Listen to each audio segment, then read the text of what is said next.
Salut à tous et merci d'être présents sur ce live d'avant-match. C'est vrai, on se retrouve après une bonne petite pause, trêve internationale oblige. Je n'avais pas non plus fait le dernier match contre 3, donc ça remonte au match du Shakhtar. Ça commence à être un peu loin tout ça. Entre-temps, j'ai quand même fait un petit live pour ceux qui l'ont pas vu. Bilan de ce mois d'août où on parle forcément Mercato, Ligue 1 et Ligue des Champions, rêve déchu, forcément. La vidéo est disponible sur ma chaîne YouTube ou encore pendant une vingtaine de jours sur ma chaîne Twitch, forcément. Voilà, mais en tout cas pour ce qui nous concerne aujourd'hui, on est là surtout pour parler reprise de Ligue 1 et ce choc contre l'Olympique de Marseille pour cette cinquième journée. Cinquième journée, du coup, 4 journées qui se passent quand même pas forcément très très bien pour l'AS Monaco pour l'instant. On aurait espéré être quand même déjà bien plus haut, surtout que le calendrier était facile.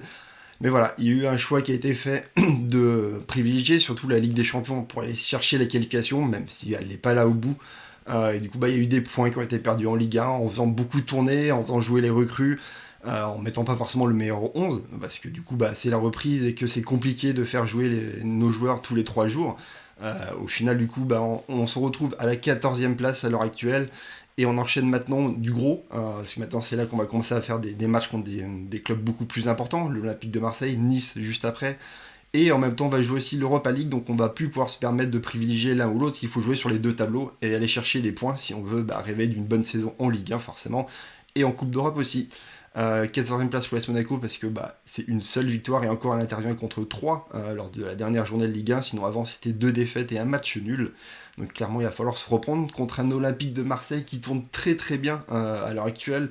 5e au classement avec 2 victoires et un match nul. Pour ceux qui n'ont pas suivi le match contre Nice où ils perdent 1-0 à la 80e minute, le match est arrêté, les Marseillais ne reviennent pas sur le terrain donc ils perdent ce match dans un premier temps. Ce match a été annulé par la LFP, donc il sera rejoué. Donc du coup, Marseille n'a toujours pas perdu de match en Ligue 1 cette saison. À noter du coup que pour moi, ça reste un vrai test pour Kovac parce que justement l'année dernière, c'est ces matchs-là qui n'arrivaient pas à gagner. Je rappelle que sur le top 6, l'année dernière, sur les 10 matchs contre le top 6, il n'y a que 4 victoires, dont 2 contre le PSG. C'est-à-dire que contre tous les clubs derrière, Lille, Lyon, Paris, Rennes, Lens, on n'arrive pas à aller chercher des victoires, c'est très compliqué. Et on a perdu des points contre nos concurrents directs finalement. Et c'est comme ça qu'on n'a pas pu aller jouer le titre jusqu'à la fin de la saison. Donc voilà, cette année, il faut absolument aller chercher des points contre ces grosses équipes. Déjà qu'on en a perdu contre les petites, si on commence à perdre des points contre les concurrents directs, ça va être dur d'aller chercher la Ligue des Champions pour la saison prochaine. Concernant cette cinquième journée, clairement, le choc, la meilleure affiche, c'est Monaco-Marseille. C'est pas un dimanche soir à 21h. Tout simplement parce que Amazon Prime a 10 affiches à choisir, ça en faisait pas partie, donc du coup c'est Canal Plus qui a récupéré cette affiche. Canal Plus, c'est le samedi soir à 21h, donc c'est pour ça qu'on joue ce soir à 21h et pas dimanche, et qu'on aura un Lyon-Strasbourg dimanche soir en affiche chez Amazon. Les autres résultats, Lorient a gagné du coup contre Lille. Lille continue de patiner sur ce début de saison, un peu comme l'AS Monaco, avec un point de plus que nous quand même pour l'instant. Les autres chocs, le PSG, premier qui va rencontrer Clermont-Ferrand qui est 3ème à l'heure actuelle. On peut dire que c'est un petit choc du début de la saison, même si on sait que Clermont va plutôt rentrer dans l'ordre, dans le rang plutôt, dans la saison. Et sinon, le seul autre match pour moi, ça reste comme l'Olympique Lyonnais, hein, qui reste un gros club et qui, même si eux aussi ont un peu du mal sur ce début de saison, reste un club à surveiller qui du coup recevra Strasbourg. Nos voisins niçois se déplacent eux à Nantes. Concernant du coup les codes VBET qu'on pouvait voir, elles sont quand même à la faveur de l'AS Monaco. Normal, on a domicile et on reste un effectif qui devrait normalement être supérieur à celui de l'Olympique de Marseille. 1,94 la victoire, c'est pas non plus la folie. 3,53 le match nul et 3,68 pour une victoire marseillaise qu'on espère forcément pas du tout. Le groupe de l'AS Monaco, un groupe de 20 joueurs qui a été choisi par Kovac, donc personne n'ira en tribune. Tous les joueurs présents seront bien du coup sur le terrain ou sur le banc. Les absences, il y en a quand même pas mal et elles nous font mal. Dans un premier temps, déjà Maripane qui est pas là parce que du coup il était avec sa sélection. Ils ont joué hier soir, il a même pas joué, il était sur le banc, il n'est pas rentré en jeu, donc c'est assez chiant tout simplement de voir qu'on va devoir se passer de lui dans un gros match où justement on aurait eu besoin d'un très bon défenseur. Pour moi, ça reste vraiment notre meilleur défenseur sur ces derniers matchs. Si on a besoin de lui pour l'associer avec Badiachil, il ne sera pas là parce qu'il ne rentrera pas à temps. On verra que c'est pas forcément le cas du côté marseillais. Autre absence importante, Sidibé qui nous fait un très très bon début de saison et sur les gros matchs il a été là. Malheureusement, blessure contre le Shakhtar, il n'a pas pu jouer contre 3, il n'a pas pu être appelé non plus en équipe de France, que je pense qu'il aurait des possibilités. Pas présent là non plus pour la reprise. A priori, ça va bien, il est sur la phase de reprise, c'est qu'aucun risque n'est pris avec lui. C'est pour ça du coup qu'il n'est pas convoqué sur ce match-là. Tant mieux, parce qu'on aura forcément besoin de lui. Autre joueur qui n'est pas là, c'est Golovin. Ne sont pas suspendus, hein, il est avec un match, il est en sursis, c'est pour ça que vous avez un petit carton rouge orangé plutôt sur lui, parce que pendant 9 matchs il sera en sursis, c'est-à-dire qu'il ne faut pas qu'il prenne un carton jaune pour être suspendu en Ligue 1. Mais en tout cas non, c'est avec sa sélection qu'il s'est blessé, et donc ce qui fait qu'il n'est pas convoqué sur ce match-là, parce qu'il est blessé forcément. Concernant les autres absences, on peut noter celle de Fabregas, qui n'a pas été convoqué quand même. Pour faire le groupe de 20 de Kovac. À noter que du coup qu'on a bien Gelson et Martins de présent hein, sur le groupe, vu que le club nous les a séparés assez étrangement sur la feuille d'annonce sur le compte Twitter. Voilà ce qu'on peut dire en tout cas sur le groupe. Aucun joueur ne peut être suspendu parce que le seul était Golovin n'est pas présent. Les autres joueurs, personne n'a accumulé 2 cartons jaunes pour l'instant depuis le début de la saison. Concernant du coup le groupe de l'adversaire et dans un premier temps, si on peut regarder surtout les transferts, parce que du coup on reste sur le début de la saison, on ne connaît pas encore forcément bien les équipes, donc c'est assez intéressant de voir quels sont les mouvements qu'il y a pu y avoir dans les clubs qu'on rencontre. Si on regarde celui de Marseille, ils sont assez nombreux, on se croirait à l'AS Monaco il y a quelques saisons. Bon, sauf que Monaco avait quand même des montants un peu plus hauts du côté des départs, ce qui n'est pas le cas là forcément du côté de Marseille. Donc un effectif énormément remanié, ce qui s'explique aussi fortement par l'arrivée du coup de leur coach, hein, Sampaoli, qui a du coup refait du coup une équipe suivant ses idées, son style de jeu. Les recrues, forcément, la plus intéressante, c'est Gerson, qui vient depuis Flamengo pour 25 millions d'euros. Très très grosse somme dépensée par l'Olympique de Marseille pour un milieu de terrain brésilien international, parce qu'il a même encore joué hier soir. Sinon, 2 joueurs qui étaient prêtés à l'OM, du coup, qui ont été achetés cette saison, Balerdi et Milik, 11 millions et 9 millions, donc c'est quand même pas mal. La bonne pioche en tout cas pour ce début de saison, c'est Under, acheté pour même pas 1 million d'euros à la Roma, qui a déjà marqué 3 buts cette saison, qui a l'air d'être un bon coup. 2 joueurs prêtés par Arsenal, Guendouzi et Saliba. Et bien sûr la dernière recrue qui est arrivée à toute fin du mercato, plutôt une bonne pioche aussi pour moi, Amin Harit, prêté par Schalke, l'ancienne Nantais, qui connaît en plus très très bien la Ligue 1. Côté départ, forcément c'est les 2 fins de contrat, Thauvin et Germain, du coup, qui n'ont pas prolongé avec l'Olympique de Marseille, qui sont partis, qui sont pour moi les principaux départs. La meilleure vente, c'est Maxime Lopez pour 2 millions d'euros. Donc voilà, il y a eu très très peu d'argent qui est rentré, beaucoup dépensé quand même du côté de l'OM. On peut noter aussi du coup le prêt de l'ancien attaquant Benedetto, qui est parti du côté de l'Espagne. Concernant du coup les joueurs qui ont été convoqués par le coach, il y en a 22 qui ont été appelés par le coach, donc 2 joueurs qui iront en tribune. On peut noter surtout dans un premier temps que du coup que les 2 internationaux Sudam sont bien présents, malgré le fait qu'ils aient joué dans la nuit. En tout cas, j'ai pas pu voir du coup pour Conrad s'il avait pu jouer, j'ai pas eu le temps de regarder. En tout cas, je sais que Gerson lui était titulaire avec le Brésil pendant la nuit. Les 2 sont pourtant sélectionnés. Vous allez me dire, il y a 22 joueurs, devront aller en tribune. Peut-être que c'est ces 2-là. Il y a 3 gardiens, donc j'aurais tendance à dire que non. Ça m'étonnerait qu'ils installent 2 gardiens sur le banc, c'est pas très utile. Donc à voir après, forcément avec la fatigue, le voyage, c'est quand même loin. Le retour pour eux, ils ne seront pas forcément titulaires, et peut-être qu'ils n'auront pas forcément beaucoup de temps de jeu. Ce qui est plutôt favorable pour l'AS Monaco, parce qu'on peut le voir, c'est quand même les 2 joueurs, Gerson et Conrad, qui ont bien débuté cette saison avec l'Olympique de Marseille. Autre absente très très important, celle de Payet, qui lui aussi cartonne bien sur ce début de la saison. 3 buts, une passe décisive pour le milieu offensif de l'OM, qui est blessé. Et donc du coup, il ne sera pas présent pour ce match, plutôt une bonne chose. 2 autres absents, mais qui le sont depuis le début de la saison, qui sont Milik et Amavi. 2 très bons joueurs aussi, c'est pas plus mal de ne pas les voir contre nous, mais ils n'ont pas participé, en tout cas au très très bon match de l'OM sur ce début de saison. Sur les joueurs du coup à surveiller, au niveau des statistiques, c'est Payet forcément avec 3 buts, une passe décisive. On retrouve Gerson avec 2 buts, et Conrad c'est le meilleur passeur avec 2 passes décisives. Comme quoi voilà, si ces 2 joueurs ne pouvaient ne pas jouer contre nous, ce serait plutôt favorable, parce qu'en tout cas ils permettent de faire de bons résultats à l'OM. Concernant les statistiques des 2 clubs, en commençant bien sûr par l'AS Monaco, forcément à domicile c'est quand même pas terrible, 19e équipe, avec du coup un nul et une défaite, vraiment très cette saison, alors que c'est notre point fort l'année dernière, vu que je vous rappelle qu'on a fini meilleure équipe à domicile, l'équipe qui a gagné le plus de points. Cette année, c'est loin d'être le cas. 0,5 buts marqués en moyenne. Alors, pourtant, on était à festival offensif l'année dernière à domicile. Cette année, on cale, on a vraiment du mal. On est la pire équipe à domicile de ce point de vue-là. En défense, 1,5 buts encaissés quand même, ce qui nous place à la 9ème place. C'est pas non plus si pire que ça. Concernant les séries en cours, du coup, à domicile, c'est une victoire, un nul et 2 défaites sur cette saison. La victoire, c'est contre Prague, donc ça commence un peu à remonter. Et surtout au général, sur les 5 derniers matchs, il n'y a qu'une seule victoire, celle contre 3.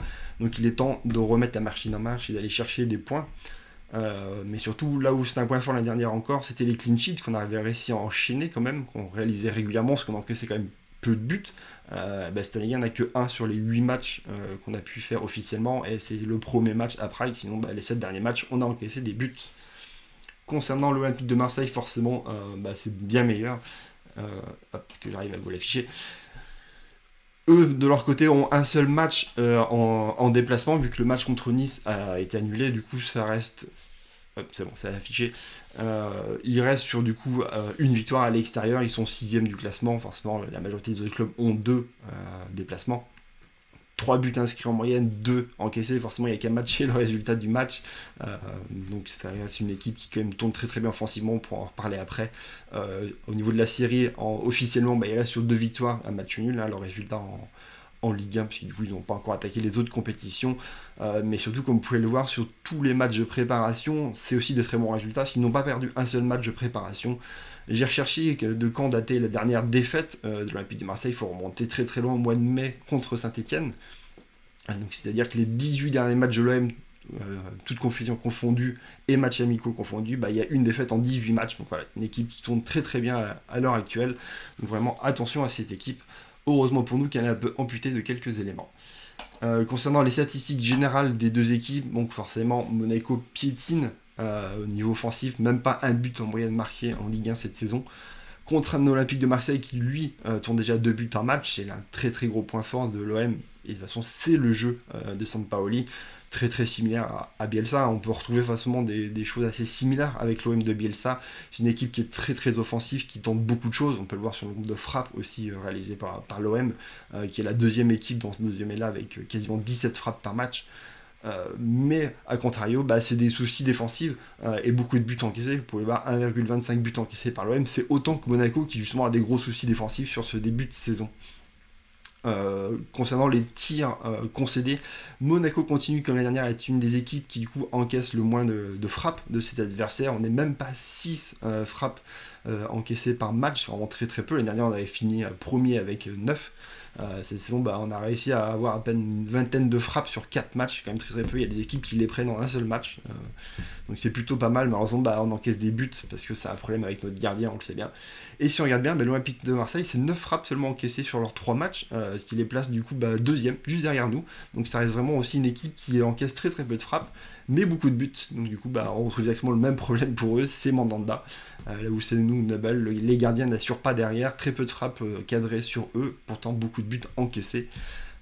Voilà. Concernant la possession, l'OM est aussi une équipe qui joue avec la possession, qui cherche à avoir la possession. Si Monaco est premier, c'est forcément nos adversaires ont mis le but sur tous les matchs qu'on a pu jouer. L'OM est 3ème sur ce domaine-là, donc très très proche de nous. Au niveau du pourcentage de passes, Monaco est très très bon 2ème, mais l'OM est en reste avec la 8ème place avec des pourcentages assez similaires aux nôtres. Concernant les gardiens, vous pouvez voir, de notre côté, c'est un seul arrêt par match. Sur les 4 matchs qu'on a pu jouer, l'OM c'est 2 par match. Notre gardien est 21ème avec 43% d'arrêt. On a l'habitude, c'était déjà le cas l'année dernière avec le compte. Ça n'a pas l'air de beaucoup changer pour l'instant. Toujours au fond du classement. Côté Mandanda, il est 12ème avec 62% d'arrêt. Concernant l'historique entre les deux clubs, notez que ce sera la 100ème. Sur 99 matchs ont été joués par les deux équipes. À l'avantage de l'Olympique de Marseille, c'est eux qui ont plus de victoires. On a 35% de victoires en général. C'est beaucoup plus favorable à domicile parce qu'on est quasiment à une victoire tous les 2 matchs avec 48% de victoires. Si on regarde l'historique depuis notre remontée en Ligue 1 en 2013, c'était très très bon au début, parce qu'il y a 10 victoires en 12 matchs. Avant que ça se complique un peu plus sur les précédentes saisons, forcément l'AS Monaco allait beaucoup moins bien et du coup c'était plus compliqué d'aller chercher des résultats contre l'OM. qui eux aussi sont un peu plus repris, parce qu'ils ont une période assez difficile. On est du coup sur une série de 2 victoires à domicile, non, pardon, je lis une bêtise, je lis mes notes, mais elles sont assez fausses. On reste sur une série de une seule victoire à domicile. Le dernier match, on avait gagné quand même 3-1 la saison dernière, mais du coup, il y a très très peu de victoires sur les derniers matchs. C'est deux victoires sur les 7 derniers matchs. Donc voilà, il faut essayer de se reprendre. Heureusement, à domicile, ça reste un peu mieux avec 7 victoires et 2 défaites depuis 2013. Je vais y arriver. Concernant les médias et les compositions qui ont été annoncées par Nice Matin et l'équipe, pas beaucoup de différence entre les deux compos. Côté Monégasque, du coup, on a Aguilar titulaire du côté de Nice Matin, là où du côté de l'équipe, on choisit Matsima, qui ferait du coup sa première cette saison. Bon, un choix assez surprenant, bien sûr, ça reste un défenseur central, et en l'absence de Sidibé, Maripane, ça pourrait être logique de le voir titulaire. À voir quel est le style de jeu que veut mettre en place Kovac, si c'est avec une défense réellement à 3 ou avec un Aguilar plutôt latéral. Autre différence entre les deux compositions, c'est Volland forcément, puisqu'on ne sait pas si vraiment il est en état de jouer tout le match. Est-ce qu'il va être titulaire? Parce qu'on nous a annoncé du coup qu'il était toujours un peu blessé. C'était déjà le cas contre 3, donc du coup Nice Matin choisit plutôt Jean Lucas en milieu offensif avec Diop, là où on retrouve du coup Volland pour l'équipe. Côté marseillais, il y a une seule différence sur les deux compos, même si du coup c'est pas les mêmes qui sont alignés, mais on retrouve les mêmes joueurs, du coup c'est Dieng ou Gay pour l'équipe, donc forcément c'est pas les mêmes joueurs au même poste qui sont utilisés, vu que ça reste un attaquant et un milieu de terrain. À noter du coup que ni Gerson ni Conrad sont annoncés en tout cas par les 2 médias, ce qui paraissait assez surprenant comme je l'ai dit tout à l'heure, qu'ils puissent être titulaires, parce que physiquement ce serait un peu compliqué pour eux. Concernant l'arbitre, et du coup, on retrouve Stéphanie Frappard, la grande amie des Lyonnais. Je rappelle, du coup, elle nous a arbitré 2 fois depuis que moi je récupère les résultats, et de toute façon en général, parce qu'avant elle arbitrait pas en Ligue 1. L'année dernière, c'est 2 matchs qui nous ont plutôt réussi, parce qu'il y a la victoire contre l'OL en Coupe de France, 2-0, où elle a reçu quand même une bonne note, et encore une meilleure note pour le choc contre Lille, où il n'y a vraiment rien à dire de sa part de sa prestation, où on fait un 0-0, avec malheureusement cette frappe de Jovetic qui nous coûte un peu cher en fin de match. En tout cas, voilà, côté arbitrage, le seul petit point noir qu'il pourrait y avoir, c'est le nombre de cartons qui a été distribué. Après, le match contre l'OL était un peu tendu, il y a eu pas mal de cartons jaunes qui ont été distribués sur ce match-là. Contre Lille, un petit peu aussi. Donc voilà, sur 2 matchs, la moyenne, pas forcément tiré de conclusion dessus. Concernant les pronos ASM, est-ce que moi j'ai prévu, si on commence à parler du coup de composition d'équipe, 2 balles dans les cages, je ne pense pas en tout cas qu'on va commencer à changer, même si il enchaîne des matchs pas terribles. Je pense qu'il va encore avoir sa chance pendant quelques matchs avant vraiment qu'on passe à autre chose. Concernant la défense centrale, moi je fais le choix de mettre Aguilar plutôt que de mettre Matsima, parce qu'on est à domicile, on doit aller chercher un résultat, c'est pas le moment d'aligner une défense avec du coup 4 joueurs défensifs, mais plutôt du coup avoir un Aguilar, même si le schéma serait plutôt un 4-4-2, je pense que sur le 3-4-3 que j'ai pu mettre en place. Sur les côtés, Enrique et Gerson, ça paraît tout à fait logique. Le milieu de terrain, je ne vois pas Jean-Lucas venir prendre la place, en tout cas, de 2 milieux de terrain sur un match qui est ultra important, où on a vraiment besoin de cette doublette. Pour moi, Fofana et Tchouaméni devraient être titulaires. Diop, pas de souci non plus, vu que Golovin n'est pas là, ça paraît être impensable qu'il ne soit pas présent. Ben Yedder, il y a eu des petites alertes, on nous a dit comme quoi il serait revenu de la sélection avec une petite blessure. Bon, vu que déjà Volland aussi a une petite blessure, ça paraît compliqué du coup de savoir qui va être titulaire sur ce match-là. Moi je fais le choix quand même d'aligner Ben Yedder et Volland, parce que en tout cas c'est ce que j'espère voir. J'espère qu'on puisse aligner quand même la meilleure équipe possible, sachant qu'on a déjà quand même pas mal d'absents. Si en plus on est amputé de Ben Yedder Volland, ça commence à faire pas mal. Concernant le score, je pars sur un 3-2, je vois un match à but, parce que Monaco n'a pas réglé ses problèmes défensifs, parce que Monaco est amputé de 2 de ses meilleurs éléments défensifs aussi. Donc je pense que l'Olympique de Marseille, même amputé eux de bons joueurs offensifs, va réussir quand même à trouver la faille et mettre des buts. Pour moi, je vois un match vraiment très très ouvert, où on sort victorieux quand même au bout. D'où ce 3-2, l'homme du match, Tchouaméni, même si c'est un match à but et que les attaquants seraient plus mis en avant, pour moi on a absolument besoin d'un très très grand Aurélien Tchouaméni au milieu de terrain pour prendre le dessus et aller chercher du coup cette victoire. Est-ce que l'Olympique de Marseille va frapper plus de 14 fois C'était assez compliqué comme question, puisque l'Olympique de Marseille est une des équipes qui frappe le plus sur les derniers matchs, c'est quand même 21, 10 et 19 frappes. Donc voilà, il n'y a quand même pas beaucoup de matchs pour vraiment se faire une idée. Monaco a tendance vraiment à bloquer les tirs, à empêcher en tout cas l'adversaire à frapper. Je pars du principe qu'ils sont amputés quand même de beaucoup d'éléments offensifs qui pourraient leur amener justement ces occasions. Donc je pense qu'ils vont être pas très loin vers les 13-14, mais du coup qui seraient en dessous de ça. C'est pour ça que je dis le nom qui va marquer le plus de buts dans ce match parmi les joueurs que j'avais listés. Sachant que avec Payet déjà n'est pas là, restait nos deux attaquants monégasques et Under. Je pense que je vois pas un doublé en fait, donc je pense que n'importe qui met un but sera meilleur, aura marqué le plus de buts qui sont tous égalités à 1. Donc c'est pour ça que je choisis le autre, bien sûr que pas le aucun, sur ce match-là. Et est-ce que les deux équipes vont marquer au moins 3 buts et les deux inscrire des buts? Forcément, comme j'ai dit, jouer un match à but. Donc forcément, je vois bien un oui sur cette question à VBet. Voilà, en tout cas, c'était ma petite présentation sur ce match. J'espère que, en tout cas, ça vous a plu, que vous avez pu apprendre plein de choses et que, en tout cas, vous êtes chaud pour ce soir, pour aller espérer une victoire, en tout cas, de l'AS Monaco, parce qu'il est temps d'aller rechercher des résultats, des points surtout, parce qu'on est quand même bas en championnat. Si on commence à perdre des points contre des adversaires directs, ça va être compliqué, comme je le disais en début d'émission. Voilà, en tout cas, merci pour ceux qui m'ont suivi sur ma chaîne YouTube. Merci en tout cas pour ceux qui s'abonnent et qui mettent des petits pouces bleus aussi. Ça fait très très plaisir sur la chaîne. N'hésitez pas à laisser des commentaires si vous voyez des choses que je dis qui sont des bêtises. C'est toujours bon à savoir.